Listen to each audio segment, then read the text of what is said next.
तो Amazon India पे seller बनने का सोच रहे हैं, लेकिन ये जो डॉक्यूमेंट्स की लिस्ट है, उसे लेकर थोड़ा कंफ्यूजन है। कोई बात नहीं, आज हम इस पूरे प्रोसेस को ना एकदम सिंपल बनाने वाले हैं। एक-एक करके समझेंगे कि कौन-कौन से कागजात चाहिए। चलिए शुरू करते हैं और इसे एकदम आसान बनाते हैं। अच्छा, तो सबसे पहला सवाल जो ज़्यादातर नए सेलर्स के मन में आता है, वो यही है कि भाई क्या मैं अकेले, मतलब एक इंडिविजुअल की तरह बेच सकता हूँ या फिर कोई कंपनी बनाना ज़रूरी है? ये एक बहुत ही कॉमन सवाल है और इसका जवाब आज हम क्लियर करेंगे। और फिर आता है दूसरा सबसे बड़ा सवाल, जीएसटी। क्या ये सच में सबके लिए ज़रूरी है? मतलब कंपल्सरी है या नहीं?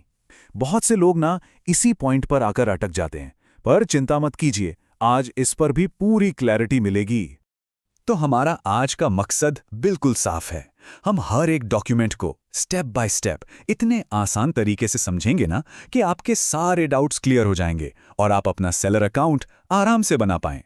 ठीक है, तो चलिए सबसे पहले और सबसे बड़े डिसीजन से ही शुरू करते हैं। आपको एक इंडिविजुअल सेलर बनकर स्टार्ट करना है या फिर एक कंपनी बनाकर? तो देखिए, अच्छी खबर यह है कि अमेज़न पर बेचने के लिए कोई कंपनी बनाना बिल्कुल भी जरूरी नहीं है।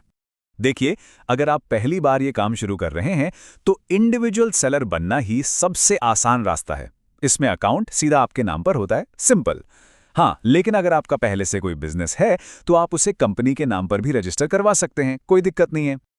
चलिए अब आगे बढ़ते हैं और बात करते हैं उन 5 सबसे जरूरी डॉक्यूमेंट्स की। इनके बिना आप अमेज़न पर सेलर बन ही नहीं सकते। समझिए कि ये आपकी एक एसेंशियल डॉक्यूमेंट टूल किट है। लिस्ट में सबसे पहला और सबसे जरूरी डॉक्यूमेंट है पैन कार्ड। आप इससे ना इस पूरे प्रोसेस की नींव समझ सकते हैं, मतलब ये बेस है।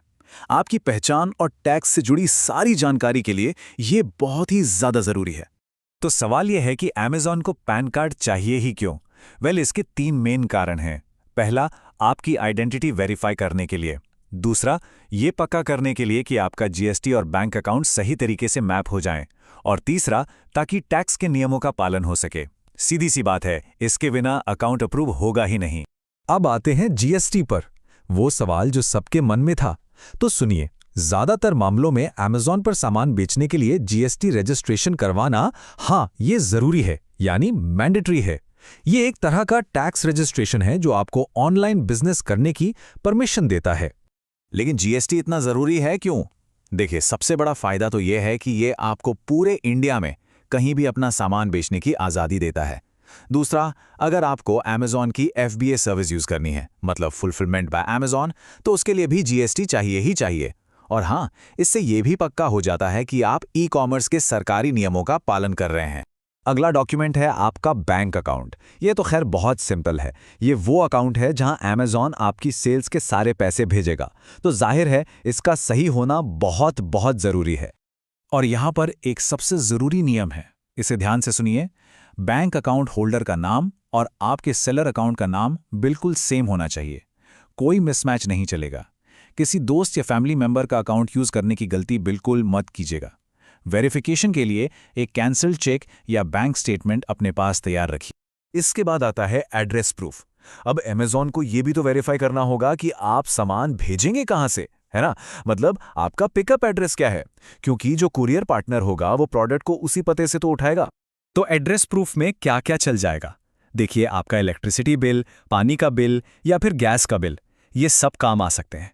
और मान लीजिए अगर आप किराए पर रहते हैं तो रेंट एग्रीमेंट के साथ कोई भी एक यूटिलिटी बिल लगा दीजिए, वो भी चल जाएगा।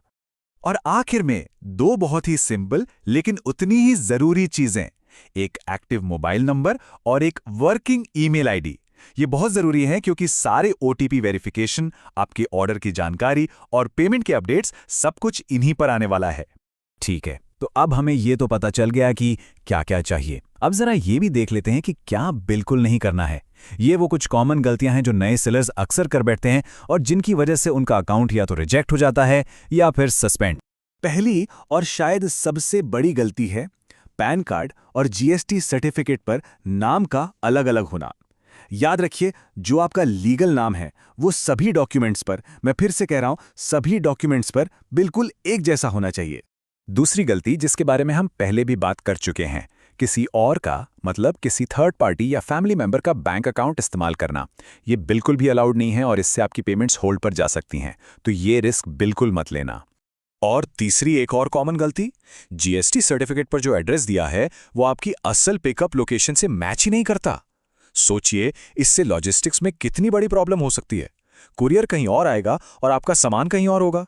चलिए अब सारी बातों को एक साथ समेटते हैं। ये है आपकी फाइनल वेरिफिकेशन चेकलिस्ट, ताकि आप लॉन्च के लिए एकदम तैयार हो जाएं।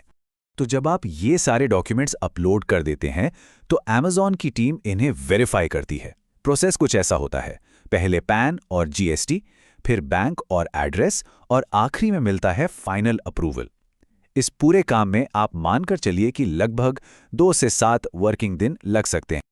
और हाँ, एक बहुत ज़रूरी बात, सेलर के तौर पर रजिस्टर करने के लिए आपको किसी सीए या एजेंट को हायर करना ज़रूरी नहीं है।